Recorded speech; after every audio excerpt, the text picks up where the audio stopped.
lived on the west coast of Scotland. The parish he had was very small. There was not many people in it. The houses were well scattered. They were farmers and fisher folk. And he had plenty of time because there was nobody coming to him, bothering him about things like getting married or getting christened or dying, There was not many folk around. So he had time to potter about in his garden, but also to go fishing. And that was his great pleasure in life, was to go fishing. But he also used to set a net across the mouth of the bay. And when the tide went out, fish would get caught in the net, and then he would go down and gather up what fish he could. But there was something that this minister hated with a passion, and it was seals, selkies. Because the seals would get into the net and they would tear holes in it. And the net was expensive. So he was really resentful that he hated the seals. He used to rant and rave about them, and his wife said, "We're all God's creatures. Don't they have a right to fish in the sea the same as you do?" "I don't care what you say," he says. "I hate them." Now one morning, it was a Sunday morning before church, the tide had gone out and he went down to the shore to check his net because he didn't want seabirds getting in there and spoiling his catch. So he went down to the shore and he could see that there was something splashing in the net. He was hoping it might be a nice big salmon, something good like that. So he went down to see, but it wasn't salmon. It was a baby seal. And he stared at it and he said, "You little devil." It hadn't torn the net. And there was a big catch of fish in the net and hadn't touched any of the fish. There was no problem there, but he hated seals. And he said, "Well, you're a baby now, but you'll grow up and then you'll rip my nets and you'll cause havoc, and I'm not putting up with it." So he grabbed the baby seal by the tail and he got it untangled.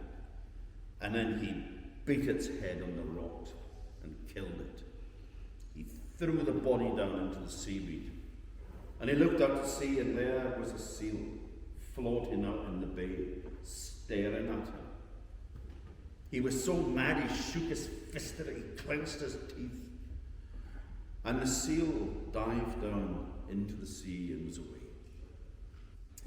He went home in a mood and told his wife what had happened, and she said, "You shouldn't have done that. That's a bad thing. Wis not, all I've done is rid the world of another pest." Now, a short time after that, his wife grew ill. They lived in the manse, him and his wife, and the wee daughter, wee Marwick, just a wee girl.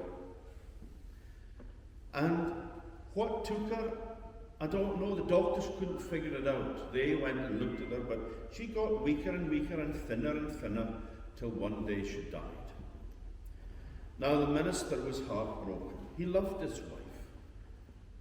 But no matter how sorrowful he was, their bairn took it even harder, because the bairn had lost its mother and she missed her. And she too started to get thinner and to eat less, and there was no happiness there anymore. There was no laughter, there was no joy. The minister decided that this was just all getting too much for him. He needed somebody to take care of the child. So he put an advert in the wee shop in the window saying, "Housekeeper wanted," at the manse. Now a week passed, and they were sitting down to their supper one night, the minister and wee Marwick, when there was a knock at the door. "I'll go," said wee Marwick, and she ran off to the door. And she opened it, and there was a woman. "Who is it?" he said. thinking must be one of the parishioners, that maybe there was somebody had died or somebody was wanting to get married or whatever. And he says, there's a lady here, Daddy. So he got up and he went over, and there was a woman in her mid-30s.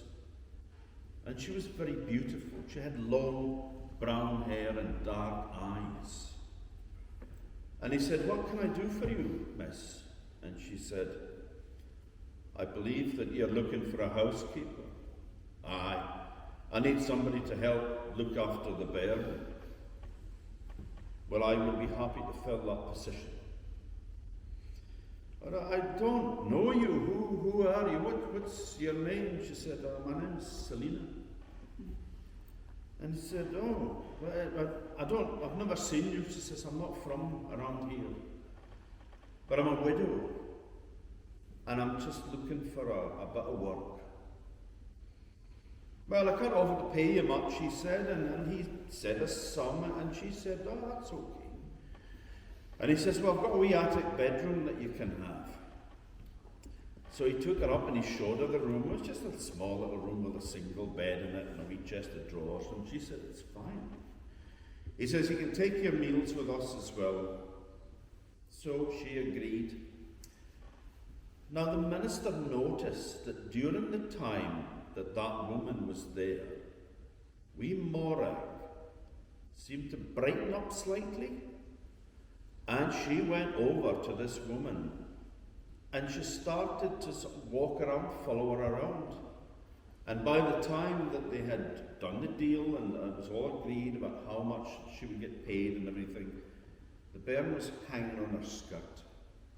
And he thought, poor wee soul, she misses her mommy.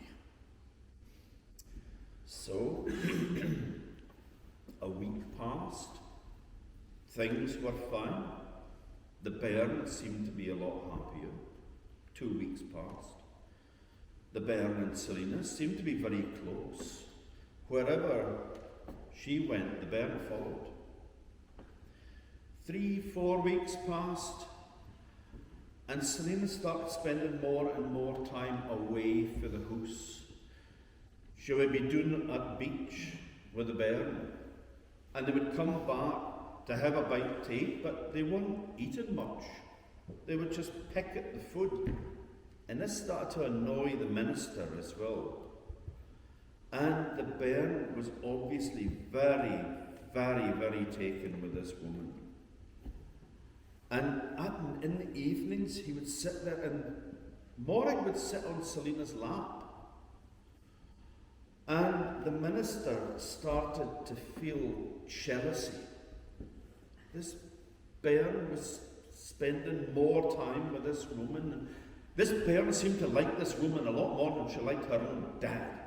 That was not right. No. Again, down to the beach. As soon as the meals were over, down to the beach.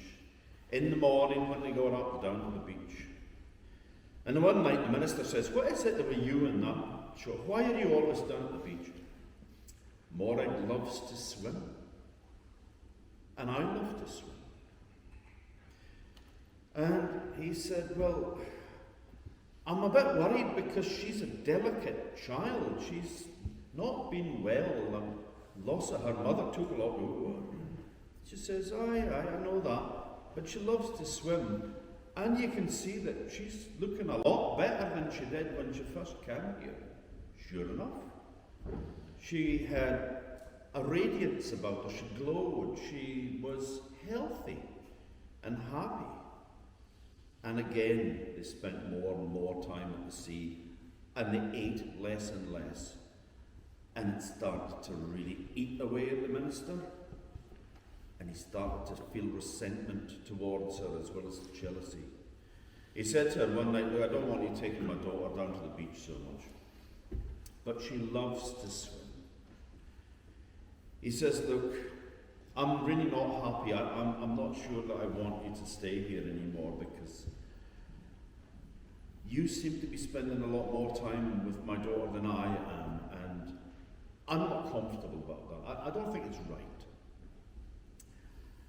I love your daughter, she said, and I wish her no harm. Now, as the time went by, another few days went past, and the two of them, when they were in the house, they would sit over in a corner by themselves away from the minister, and they would whisper to each other. And that annoyed him as well, whispering back and forth secrets. So he decided one day that she's got to go. And then he thought, it'll break Marwick's heart if she left. I know what, tomorrow we'll go fishing. I haven't been fishing for a while. I'll take the boat out and we can go fishing. So she said to Selina, he says, right, tomorrow morning, me and you and Marwick, we're going to go out in the boat, have a day at fishing. It'll be fun. Okay, said Selina, whatever you want. So the next morning they got up, he prepared his rod, and they got into the boat, and he started to row out, and he was just at that part of the bay, where he'd set his net. He was just out on that stretch of water where he had seen that seal's head. And as he was rowing out, the two of them were sitting in the stern of the boat, and Selina had her arm around Marwick's neck, and the two of them started to whisper to each other again, and he got mad. It was the last straw for him. He said, what is it that you're always whispering about? What are you doing? Don't think that I don't know what you're up to. You're trying to take my child away from me. You're trying to make her love you more than she loves me. You're trying to take the only thing in the world that I have left, the only thing that I love, you're trying to take from me. Aye, she said, just like you did to me. And he said, what? Woman, I've never done anything to you in my life. She said, I saw you the day when you beat my child's head open on a rock and killed it. And then, with her arms still around Marwick's neck, the two of them leant back and fell over the stern of the boat. The minister ran and looked down, but there was just two sets of bubbles rising, and then they stopped. And he never saw his daughter or Selina